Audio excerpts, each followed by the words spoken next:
Herbicide-resistant weeds aren't unique to a specific crop, a specific state, or a specific country. Growers throughout the world are dealing with weeds that have become more difficult to control. 3 weed species have developed resistance to multiple herbicides in Nebraska, further increasing the challenge for the state's growers.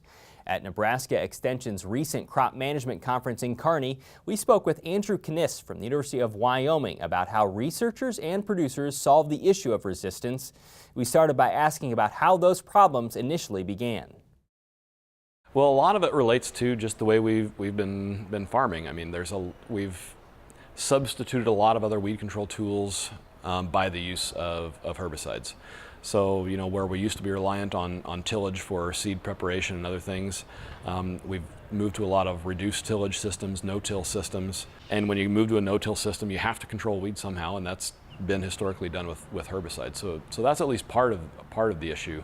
But we've also just been using herbicides for long enough now, continually relying on the same herbicide modes of action, that it was inevitable that we're gonna see resistance develop when we use the same herbicides over and over again. So if I take you to a random field, Nebraska, Iowa, Illinois, what are the chances that there is a resistant species in that field?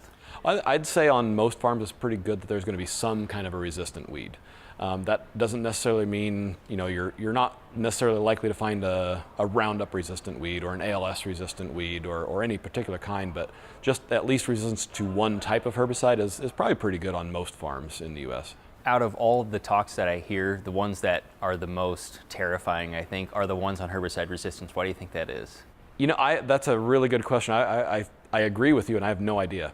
Part of it is I think there's a lot of us in extension, me included from time to time, who have kind of tried to use fear as a motivator. So that might be part of it. But I also think part of it is that growers are actually probably more scared of herbicide-resistant weeds than they are of a lot of production problems, just because weeds are a continual source of revenue loss every year. It's not like a lot of the insect pests or disease pathogens that are really problematic one year and then not for the next 2 or 3. Weeds are present every single year and robbing yield all the time. And so resistance from weeds is more of a problem in a lot of cases. How effective is herbicide rotation? So herbicide rotation on its own is actually not a very effective practice for herbicide resistance management. So if you just are applying a single herbicide mode of action one year and then a single herbicide mode of action the next year, even if you're rotating chemistries, it's not going to delay resistance very long.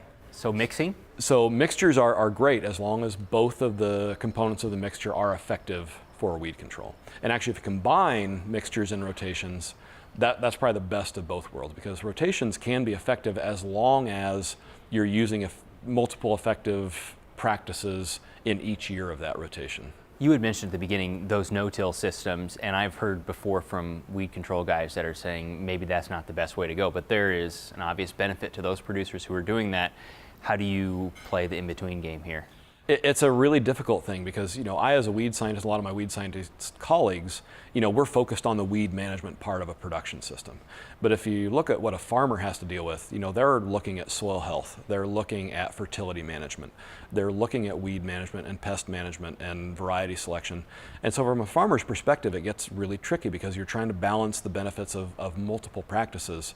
And so it is very difficult. And, I'm not a proponent of moving away from no-till systems, but I do think we really need to evaluate what the benefits are of say, periodic tillage, maybe one out of every few years to get the weed management benefit, but try to retain a lot of the other benefits that those systems bring. Maybe that goes into what you mentioned today. You thought maybe the solution to herbicide resistance isn't going to come from management of herbicides. Absolutely. I think, if we want to do a good job on herbicide resistant management, we need to manage herbicides well.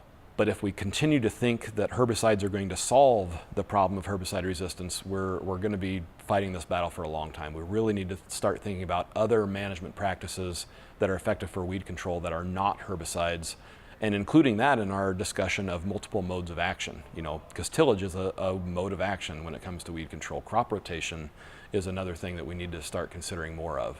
Farmers and modes of action, do you think a lot of growers understand what modes of action are and how effectively to use them?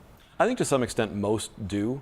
I do think they're limited by their operation and costs on what they can reasonably put into practice.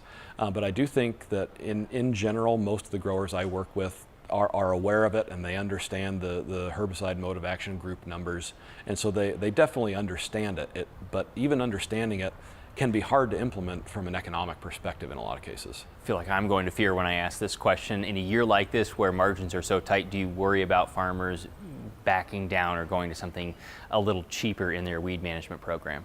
Absolutely, and it's hard to blame them. I mean, if they're in a place where they have a low probability of having a investment pay off, it's hard to argue with those decisions. And that's one of the reasons why I think, trying to get out of the always solving things with herbicides makes sense, because if we can figure out a way to get crop rotations where we have other herbicides and other practices that will help control weeds, I think in the long term that's going to be an easier way out, so we're not having to make so many year of production type decisions.